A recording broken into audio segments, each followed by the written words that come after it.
அழகே அழகு serial prediction பார்க்கறதுக்கு முன்னாடி யாரெல்லாம் நம்ம சேனலுக்கு புதுசாக வந்திருக்கீங்களோ நம்ம சேனலை சப்ஸ்கிரைப் பண்ணிக்கோங்க. சுரேஷும் அழகுமதியும் சேர்ந்து வாழ்ந்து அந்த தங்கராஜ் முகத்தில் கரிய பூசினா நல்லா இருக்கும். நீங்கள் யாரெல்லாம் நினைக்கிறீங்களோ இந்த வீடியோவுக்கு ஒரு லைக் போட்டுருங்க. நீங்கள் ஜாக்கிங் போனதை பெரிய குத்தமாக வீட்டில் உள்ளவங்கலாம் பேசுகிறாங்க. அதுக்கு சரியான பதிலடி அழகுமதியும் கொடுக்குறாங்க. சுரேஷும் அழகுமதி கிட்ட போயிட்டு அதான் வீட்டில் சொல்கிறாங்களே நீ ஜாக்கிங் போக வேண்டாம் அப்படின்னு சொல்லி தடுத்து பார்க்குறாங்க. இங்கே பாரு பெரியவங்களுக்கு எப்படி மரியாதை கொடுக்கணும்னு எனக்கு தெரியும். ஆனால் இப்படியெல்லாம் பேசிக்கிட்டு இருந்தீங்கன்னா எல்லாத்தையும் நான் மதிச்சுக்கிட்டுலாம் இருக்க மாட்டேன். என் வேலையை நான் பார்த்துக்கிட்டு போயிட்டே இருப்பேன். அந்த மாதிரி அழகுமதி பதில் சொல்கிறாங்க. இங்கே மறுபடியும் ஜாகிங் பற்றியே பேசிக்கிட்டு இருக்காங்க. எல்லாரும் அழகுமதியை எப்படி பார்த்தாங்க, தப்பாக்குன்னு கண்ணோட பார்த்தாங்க. அப்படி ட்ரெஸ் போட்டுட்டு ரோட்டில் போகணுமா அப்படின்னு இங்கே சுரேஷோட அப்பா சொன்னதும் என்னை யார் தப்பாக பார்க்கலன்னு எனக்கு தெரியும். அப்படி தப்பான கண்ணோட்டத்தோட பார்த்தாங்கன்னா அவங்களுக்கு எப்படி பதிலடி கொடுக்கணும்னு எனக்கு தெரியும். இந்த மாதிரிலாம் என்கிட்ட பேசாதீங்க யாரும். நான் டெய்லி ஜாகிங் போக தான் செய்வேன் அப்படின்னு அழகுமதி அங்கே திமிரா பதில் சொல்லிட்டு எனக்கு காலேஜுக்கு ரெடி ஆகணும், இனிமேல் உங்ககிட்ட என்னால் எதுவும் பேச முடியாதுன்னு அங்கேருந்து கிளம்பி போயிடுறாங்க. உடனே இங்கே சுரேஷோட அப்பா இருந்துட்டு என்ன பொண்ணுடா இது, என்ன சொன்னாலும் கேட்க மாட்டேங்குது அப்படின்னு சொல்லிட்டு சொல்கிறாங்க. சுரேஷ் எந்த பதில் சொல்லாமல் அமைதியாக இருக்காங்க. உடனே மலர் இருந்துட்டு இவங்க சொல்கிறதுக்கெல்லாம் சரின்னு நம்மள மாதிரி கேட்டுகிட்டே இருந்தால் நல்ல பொண்ணும்பாங்க. ஆனால் என்ன சொல்ல நல்ல பொண்ணுன்னு அப்படியே மரியாதை கொடுத்து தலைக்கு மேலே தூக்கி வச்சுட்டா இருக்க போகிறாங்க. இந்த வீட்டில் ஒரு வேலைக்காரி மாதிரி தான் நடத்த போகிறாங்க. இதில் என்ன அழகுமதி மாதிரி நடந்துக்கிறது தான் நல்லது. ஆரம்பத்திலே இவங்க எல்லாத்தையும் கண்ட்ரோலுக்கு கொண்டு வந்துடணும், அப்போ தான் நல்லது அப்படின்னு சொல்லிட்டு அழகு மலர் மனசில் நினைக்கிறாங்க. இங்கே பாக்யராஜ் மலர்கிட்ட போயிட்டு என்ன மலர் இப்படி அந்த பொண்ணு பேசுது அம்மா அப்பா கிட்ட அப்படின்னு சொல்லிட்டு பாக்யராஜ் சொல்கிறாங்க. அவள் பேசுகிறாள்ல, என்னால் பேச முடியல, அவள் பேசுகிறத நினச்சி எனக்கு சந்தோஷமாக தான் இருக்குது. நான் பேச நினைக்கிறதெல்லாம் அவள் பேசிடுறா அப்படின்னு மலர் சந்தோஷப்படுறாங்க. அப்போனா எங்கள் அப்பாவையும் எதிர்த்து பேசுறது உனக்கு பிடிச்சிருக்கா, என்னம்மா பேசுது அந்த பொண்ணு அப்படின்னு சொல்லிட்டு பாக்யராஜ் சொன்னதும் இல்லை என்னதான் இருந்தாலும் ஜாகிங் போனது பெரிய குத்தமாக எல்லாரும் கிளாஸ் எடுத்திங்கன்னா அந்த பொண்ணு இப்படி தான் பேசும் அப்படின்னு இங்கே மலர் சொல்கிறாங்க. உடனே பாக்யராஜ் என்ன தான் நடக்க போகுதோ தெரியல, சுரேஷும் அழகுமதியும் சேர்ந்து வாழ்வாங்களா அப்படின்னு எனக்கு ஒன்றும் புரியலை அந்த பொண்ணு பேசுகிறதெல்லாம் பார்த்தா அப்படின்னு பாக்யராஜ் வருத்தப்பட்டுட்டு போகிறாங்க. இங்கே முட்டைக்கும் பிரச்சனை வருது. என்னடா முட்டை சாப்பிட்றதுக்கு கூட இந்த வீட்டில் நமக்கு பெர்மிஷன் கொடுக்க மாட்டாங்களே, அந்த மாதிரி நிலைமை தான் மலருக்கு. அதை தட்டி கேட்குறாங்க மதி. உடனே எங்கள் மாமியார் இருந்துக்கிட்டு என்ன எதுக்கு எடுத்தாலும் இவ எதிர்த்து பேசுகிறா, இதெல்லாம் சும்மாவே விடக்கூடாது, ஆரம்பத்திலே கண்டிச்சு வைக்கணும் அப்படின்னு சொல்லிட்டு அவங்க வீட்டுக்காரர்கிட்ட போயிட்டு இந்த பொண்ணு நம்ம பேசுறது எதுவுமே காதில் வாங்க மாட்டேக்கா, நமக்கு எதிராகவே எல்லாமே பண்ணிக்கிட்டு இருக்கா, இப்படியே இந்த பொண்ணை விட்டுட்டு இருந்தோம்னா அவ்வளோதான், நம்ம கையை மீறி எல்லாம் போயிடும், நம்ம ஒரு முடிவுக்கு வரணும் அப்படின்னு சொல்லிட்டு அவங்க வீட்டுக்காரர்கிட்ட சொல்கிறாங்க.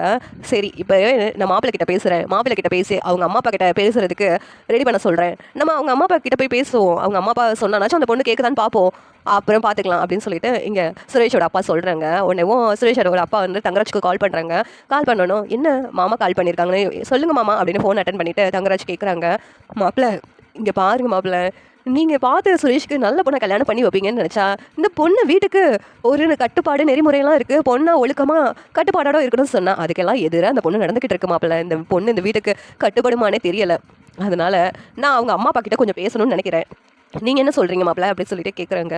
உடனே தங்கராஜ் இருந்துக்கிட்டு சரிங்க மாமா, நான் அந்த பொண்ணை கல்யாணம் பண்ணி வச்சா சுரேஷ்க்கு மறுபடியும் வேலை கிடைக்கும், சுரேஷோட வாழ்க்கை நல்லா இருக்கும்னு சொல்லி நினச்சி தான் மாமா கல்யாணம் பண்ணி வச்சேன், ஆனால் இப்படி நடக்கும் நான் எதிர்பார்க்கல, சுரேஷ்க்கு நல்லது நினச்சி தான் நான் பண்ணது, அது இப்படி தப்பாக போகும்னு நான் நினைக்கல அப்படின்னு தங்கராஜ் சொல்கிறாங்க. தெரியும் மாப்பிள்ள உங்களை பற்றி, நீங்கள் நல்லது நினச்சி தான் கல்யாணம் பண்ணி வச்சிருப்பீங்க, இருந்தாலும் அந்த பொண்ணு இந்த வீட்டுக்கு சரிப்பட்டு வருமானு சொல்லிட்டு தெரியலையே அப்படின்னு சொல்கிறாங்க. நான் அவங்க அம்மா பாட்ட பேசுகிறேன் மாமா அப்படின்ட்டு தங்கராஜ் மதியோட அம்மா கிட்ட உங்ககிட்ட கொஞ்சம் பேசணும்னு சொல்லிட்டு எங்கள் மாமா ஆசைப்பட்டாரு, அதனால் நீங்கள் கொஞ்சம் எங்கள் மாமா வீட்டுக்கு போக முடியுமா அப்படின்னு கேட்குறாங்க. என்ன விஷயம் தம்பி அப்படின்னு சொல்லிட்டு இங்கே மதியோட அம்மா கேட்குறாங்க. நேரில் போங்க அவங்களே சொல்லுவாங்க அப்படின்னு சொல்லிட்டு தங்கராஜ் ஃபோனை வச்சிடுறாங்க. உடனே மதியோட அம்மா இருந்துக்கிட்டு என்னன்னு தெரியலையே, அங்கே போயிட்டு எதுவும் பிரச்சனை பண்ணாலாம் ஒன்றும் புரியலையே, எதுக்காக அவங்க வர சொன்னாங்கன்னே தெரியல அப்படின்னு சொல்லிட்டு மதியோட அம்மா புலம்பிக்கிட்டு இருக்காங்க. உடனே மதியோட அப்பா இருந்துக்கிட்டு அதெல்லாம் ஒன்றும் இருக்காது, அப்படி இருந்துச்சுன்னா அவன் மதி அங்கே இருந்திருக்க மாட்டாளா, அப்படி எதுவும் பிரச்சனைலாம் இருக்காது, மதி அப்படி பிரச்சனை பண்ணியிருக்க மாட்டான்னு தான் நினைக்கிறேன் அப்படின்னு மதியோட அப்பா சொல்கிறாங்க. ஆமாம் அவங்க பொண்ணை பற்றி எனக்கு தானே தெரியும், அவன் நம்ம சொல்கிறதே கேட்க மாட்டா, அப்படி இருக்கும்போது எங்கே தப்பு நடந்தாலும் அவளால் பார்த்துக்கிட்டே இருக்க முடியாது, அங்கே வீட்டில் என்ன நடந்துச்சோ என்ன பண்ணாலோ தெரியலை, எதுக்காக கூப்பிட்டுருக்காங்கன்னு சொல்லிட்டு நான் வேணா போயிட்டு வரேன், நீங்கள் வேறு இப்போ தான் கொஞ்சம் கொஞ்சமாக உங்களுக்கு உடம்பு சரியாயிட்டே வருது, நீங்கள் அவங்க ஏதாவது சொன்னி உங்களுக்கு ஏதாவது ஆயிடுச்சுன்னா அதனால் நீங்கள் இங்கே இருங்க அப்படின்ட்டு மதியோட அம்மா சொல்கிறாங்க. உடனே மதிய அப்பா இருந்துக்கிட்டு இல்லை நானும் வரேன், அங்கே என்ன தான் சொல்கிறாங்கன்னு சொல்லிட்டு நானும் பேசுகிறேன் அப்படின்ட்டு சொல்கிறாங்க. நீ மட்டும் போனேன்னா நல்லா இருக்காது அப்படின்ட்டு மதியோட வீடு எப்படி இருக்குன்னு சொல்லிட்டு கல்யாணம் முடிஞ்சதுலேருந்து நம்ம ஒருக்கா கூட போய் பார்த்ததில்ல, மதி வாழ்கிற வீடை நம்ம பார்க்க வேண்டாமா, அதுக்காக நான் வரேன் அப்படின்ட்டு மதியோட அம்மாவும் அப்பாவும் 2 பேரும் கிளம்பி நேராக இங்கே அழகுமதி வீட்டுக்கு வந்துடுறாங்க. வந்ததும் இங்கே சுரேஷோட அம்மாவும் அப்பாவும் வாங்க அப்படின்னு சொல்லிட்டு கூப்பிடுறாங்க, உட்காருங்க அப்படின்னு சொல்லி சொன்னதும் இல்லை தங்கராஜ் அவங்க ஏதோ எங்ககிட்ட பேசணும்னு சொல்லி சொன்னாங்க, என்ன விஷயமா எங்களை பேசுறதுக்காக வர சொன்னீங்க அப்படின்னு கேட்குறாங்க. உடனே இங்கே மதி இல்லையா அப்படி சொல்லி கேட்டதும் மதி கொஞ்சம் நேரத்தில் காலேஜிலேருந்து வந்துடுவா, என்ன விஷயமானா உங்கள் பொண்ணை பற்றி தான், உங்கள் பொண்ணை என்ன வளர்த்து வச்சுருக்கீங்க, எல்லா பொண்ணுங்களும் எப்படி இருக்கணும் அப்படின்னு சொல்லிட்டு சொல்லிக் கொடுத்து வளர்க்கலையா? நானும் தான் 2 பொம்பளை பிள்ளைங்கள பெத்து வளர்த்துருக்கேன். என் பொண்ணுங்கன்னா இப்படி இருக்காது. ஆனா உங்க பொண்ணு சொன்னத கொஞ்சம் கூட கேட்க மாட்டேக்கே. இந்த வீட்டுக்குன்னு ஒழுக்கம், கட்டுப்பாடு இருக்குதுன்னு சொல்லி நாங்க சொன்னா, ஆனா அவ ரோட்ல ஓடிக்கிட்டு திரிஞ்சுகிட்டு இருக்கா. என்னங்க நாங்களும் சொல்றோம், ஜாகிங் போறேன்னு சொல்லிட்டு ரோட்ல கிளம்பிட்டா அப்படின்ட்டு இங்க சொல்லிக்கிட்டு இருக்காங்க சுரேஷோட அப்பா. அவங்க அம்மாவும் பொம்பளை பிள்ளையா அடக்க ஒடுக்கமா ட்ரெஸ் பண்ணிட்டும் போக மாட்டேக்கா. ரோட்ல ஒரு ஷால்னாச்சும் போட்டுட்டு போகணும்ல. என்ன ட்ரெஸ் போட்டுட்டு ரோட்ல ஓடிக்கிட்டு இருக்கான்னு தெரியல. வாக்கிங் போறேன்னு சொன்னா, என்ன வாக்கிங் போறதுக்கு நாங்க வந்து அலோவ் பண்ணிட்டோம். ஆனா அவ ரோட்ல ஓடிக்கிட்டு இருக்கா. 4 பேர் அவளை பாக்குறாங்க. அதெல்லாம் நல்லாவா இருக்கு அப்படின்ட்டு சொல்றாங்க. ஏங்க இதெல்லாம் கேட்டுட்டு மதியோட அம்மா அப்பாவுக்கு என்ன பேசுன்னு தெரியல. சரி அவ ஜாகிங் போயிருப்பா அப்படின்னு சொல்லிட்டு சொல்றாங்க. இல்லைங்க, இதெல்லாம் இந்த வீட்டு குடும்பத்து பெண்களுக்கு சரி வராதுங்க. இந்த வீட்டு மருமக அழகு மலரும் இருக்கிறா. அவ என்ன காலையில ஜாகிங் போய்கிட்டா இருக்கிறா. அந்த மாதிரிலாம் எதுவும் பண்றது கிடையாதுல்ல. அதே மாதிரி தான் உங்க பொண்ணும் இருக்கணும் இந்த வீட்டுல. அதை கொஞ்சம் சொல்லி வளங்க. எது சொன்னாலும் அதுக்கு எதிர்த்து தான் பேசிக்கிட்டு இருக்கா அப்படின்னு சொல்லிட்டு மாமியார் சொல்கிறாங்க. உடனே அழகு மலர் இருந்துக்கிட்டு, இவங்க சொன்னதெல்லாம் நான் கேட்டு அப்படியே எனக்கு நல்லவன் சர்டிஃபிகேட் கொடுத்துட போகிறாங்களா? மதி அவள் விருப்பப்படி இருக்கிறா, இது இவங்களுக்கு பொறுக்கலை அப்படின்னு சொல்லிட்டு மலர் சொல்கிறாங்க. இந்த நேரத்தில் மதியோட மாமனார் இருந்துக்கிட்டு, இங்கே பாருங்க, அது மட்டும் இல்லை, என்ன சுரேஷ்க்கு உங்கள் பொண்ணுனால தான் வேலை போச்சுன்னு சொல்லிட்டு கேள்விப்பட்டோம். அது கம்ப்ளைண்ட்டை உங்கள் பொண்ணு நினச்சா வாபஸ் வாங்கிட்டு சுரேஷ்க்கு வேலை கிடைக்கிற மாதிரி பண்ணலாம். ஆனால் அதுக்கும் அவங்க பொண்ணு சம்மதம் சொல்ல மாட்டேக்கா. ஏன் இப்படி பண்ணுறான்னு தெரியல. கேட்டால் என்னென்ன காரணமோ சொல்லிக்கிட்டு இருக்கா. இதுக்கு நானே காரணம் கிடையாது, என்னால் உங்கள் பையனுக்கு வேலை போகலை அப்படின்னு சொல்லிக்கிட்டு இருக்கா. அதை சொல்லி சுரேஷ்க்கு வேலை கிடைக்கிற மாதிரி பண்ண சொல்லுங்கள் அப்படின்னு சொல்லிட்டு இங்கே மதியோட மாமனார் சொல்கிறாங்க. இதெல்லாம் கேட்டுட்டு சரிங்க அப்படியே பண்ணிடுறோம், மதிக்கிட்ட நாங்கள் பேசுகிறோம், மாப்பிள்ளைக்கு வேலை கிடைக்கிறத பற்றி எல்லாத்தையும் பேசுகிறோம், எப்படி இந்த வீட்டில் இருக்கணும்னு சொல்லி கொடுக்குறோம் அப்படின்ட்டு இங்கே மதியோட அப்பாவும் அம்மாவும் வேறு வழி இல்லாமல் சரி சரின்னு சொல்கிறாங்க. இந்த நேரத்தில் இதெல்லாம் அழகுமதி காலேஜ்லேருந்து வந்துட்டு கேட்டுடுறாங்க. உடனேவும் மதி கோவமாக வந்துட்டு, என்ன நீங்கள் சொன்னதை இந்த வீட்டில் நான் கேட்கலன்னு சொல்லிட்டு எங்கள் அம்மா அப்பாவை கூப்பிட்டுட்டு கம்ப்ளைண்ட் பண்ணுறதுக்காக இங்கே வந்திருக்கீங்களா? என்ன இதெல்லாம் அப்படி சொல்லிட்டு கேட்குறாங்க.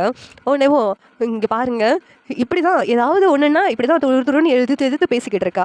பெரியவங்க பேசும்போது அமைதியாக இருக்கணும்னு தெரியாதா? அதை கூட சொல்லி வளர்க்கலையா அப்படிங்கிறாங்க மதியோட மாமனார். உடனேவும் இங்கே மதியோட அப்பா அம்மா இருந்துக்கிட்டு, என்ன மதி அதான் பேசிக்கிட்டு இருக்காங்களே, நீ எதுக்கு இடையில பேசுகிற, அமைதியாரு மதி, நாங்கள் தான் பேசிக்கிட்டு இருக்கோம்ல அப்படின்னு சொல்லிட்டு சொல்கிறாங்க. உடனேவோ நீங்கள் வேணால் அமைதியாக இவங்க சொன்னதெல்லாம் கேட்டுட்டு இருக்கலாம், என்னால் கேட்டுட்டு இருக்க முடியாது அப்படின்னு சொல்கிறாங்க. உடனே மதியோட அப்பா அம்மா, என் பொண்ணு ஏதாவது தப்பு பண்ணால் அது சார்பாக நாங்கள் உங்ககிட்ட மன்னிப்பு கேட்குறோம், இந்த மாதிரிலாம் இனிமேல் நடந்துக்க கூடாதுன்னு நாங்கள் சொல்லி வளர்க்குறோம், நீங்கள் எதுக்கும் அவகிட்ட எல்லாத்தையும் என்னென்ன சொல்லணுமோ எல்லாமே சொல்லிடுறோம் அப்படின்னு சொல்லிட்டு சொல்கிறாங்க. அதை முதல்ல சொல்லுங்கள் அப்படின்னு சொல்லிட்டு அவங்க மாமனார் சொல்கிறாங்க. இங்கே மதி இருந்துட்டு, எங்கள் அப்பா அம்மா என்னை வளர்த்த விதத்தில் எந்த இதுவும் தப்பே இல்லை, எங்கள் அப்பா அம்மா என்னை சரியாக தான் வளர்த்துருக்காங்க, நீங்கள் எதுக்கு அவங்ககிட்ட மன்னிப்பெல்லாம் கேட்டுட்டு இருக்கீங்க? இதெல்லாம் என்னால் பார்த்துட்டு சும்மாலாம் இருக்க முடியாது. இங்கே பாருங்க, நீங்கள் தான் உங்கள் பையனை ஒழுங்காகவே வளர்க்கலை. ஒரு பொண்ணுக்கு எப்படி மரியாதை கொடுக்கணும்னு தெரியலை, போலீஸாக அவங்க எப்படி அதிகாரத்தை யூஸ் பண்ணணும்னு தெரியலை, ரோட்டில் என்ன வேலையெல்லாம் பண்ணிக்கிட்டு இருக்காங்க, காலேஜ் ஸ்டூடெண்ட் எதுக்காக அடிக்கணும், அதனால தானே வேலை போச்சு. உங்கள் பையன் மேலே தான் எல்லா தப்பும், உங்கள் பையன் தான் அப்படி நடந்துக்கிட்டு இருக்காங்க, அதுக்கெல்லாம் காரணம் நீங்கள் வளர்த்த வளர்ப்பு தான் சரியில்லை அப்படின்ட்டு சுரேஷ் சொல்கிறேன். இங்கே அழகுமதி சொன்னதும் அங்கே மதியோட அப்பா அம்மா இருந்துட்டு, என்ன மதி எதிர்த்து பேசுகிற, அவங்க உங்கள் மாமனார் மாமியார் மதி, மரியாதை கொடுத்து பேசு அப்படின்னு சொல்லிக்கிட்டு இருக்காங்க. இங்கே பாருங்க, எங்கே மரியாதை கொடுக்கணும், எப்படி யாருக்கு மரியாதை கொடுக்கணும்னு எனக்கு தெரியும், அமைதியாக இருங்க அப்படின்னு சொல்லிட்டு மதி வந்து நீங்கள் கிளம்புங்க அப்படிங்கிறாங்க. மதி, இங்கே இந்த வீட்டில் நம்ம வீட்டில் இருக்கிற மாதிரியே இருக்க முடியாது மதி, இந்த வீட்டுக்குன்னு சில கட்டுப்பாடு இருக்குல்லன்னு சொல்கிறாங்கல்ல, அதை புரிஞ்சு நடந்துக்கோ மதி அப்படின்னு அவங்க அம்மா சொல்லி பார்க்குறாங்க. ஆனால் உங்களோட கடமை முடிஞ்சிச்சுன்னு சொல்லிட்டு என்னை அனுப்பி விட்டுட்டீங்களே, அதுக்கு மேலே நீங்கள் எதுவும் என்கிட்ட பேச வேண்டாம், கிளம்புங்க அப்படின்னு சொல்லிட்டு மதி அவங்க அம்மா அப்பாவை அனுப்பி விட்டுறாங்க. இங்கே மதியோட மாமனார் மாமியார் அவங்க அம்மா அப்பாவே இந்த பொண்ணு எதிர்த்து பேசுது, அப்போனா நம்ம சொன்னது என்னதை கேட்கும், சுரேஷ்க்கு இப்படி ஒரு பொண்ணு கல்யாணம் பிடிச்சி வச்சுருக்கீங்க அப்படின்ட்டு இங்கே மதியோட மாமனார் மாமியாரும் சொல்லிக்கிட்டு இருக்காங்க. இங்கே பாருங்கள், இனிமேல் வந்து இந்த விஷயமா யாரும் என்கிட்ட பேசுகிற வேலை வச்சுக்கிடாதீங்க, நான் ஜாகிங் போவேன், அது என்னுடைய ஹெல்த்துக்காக நான் போகிறது, அதுக்காக நீங்கள் எதுவும் இது பண்ணாதீங்க அப்படின்னு சொல்கிறாங்க. உடனே இங்கே மதியோட மாமியார் இருந்துட்டு, உங்கள் பொண்ணு ஏதோ ஹார்மோன் பிரச்சனைன்னு சொல்கிறாங்க, அதுக்காக தான் போகுதா அப்படின்னு சொல்கிறாங்க. அப்படின்னா ஒன்றும் இல்லையே, அப்படி எந்த பிரச்சனையும் என் பொண்ணுக்கு இல்லையே அப்படின்னு சொல்லிட்டு இங்கே மதியோட அப்பா அம்மாவும் சொல்கிறாங்க. அம்மா அப்பா, நீங்கள் முதல்ல இந்த இடத்த விட்டு கிளம்புறீங்களா, அப்புறம் ஏதோ பேசி இங்கே பிரச்சனை தான் வந்துட்டு இருக்கோம், நான் பேசாமல் என்னால் இருக்க முடியாது, கிளம்புங்க அப்படின்ட்டு மதியோட அம்மாவும் அப்பாவும் போக சொல்லி இங்கே மதி வந்து சொல்கிறாங்க. உடனே மதியோட அம்மா அப்பா என்ன பேசுன்னு தெரியாமல் எங்களை மன்னிச்சிடுங்கன்னு சொல்லிட்டு அங்கேருந்து கிளம்பிடுறாங்க. இந்த சீரியல் எப்படி நல்லா இருக்கும் நீங்கள் நினைக்கிறீங்கன்னு கமெண்ட் பண்ணுங்கள். இந்த பிரச்சனை லைக் பண்ணுங்கள், ஷேர் பண்ணுங்கள், சப்ஸ்கிரைப் பண்ணுங்கள். தேங்க்யூ.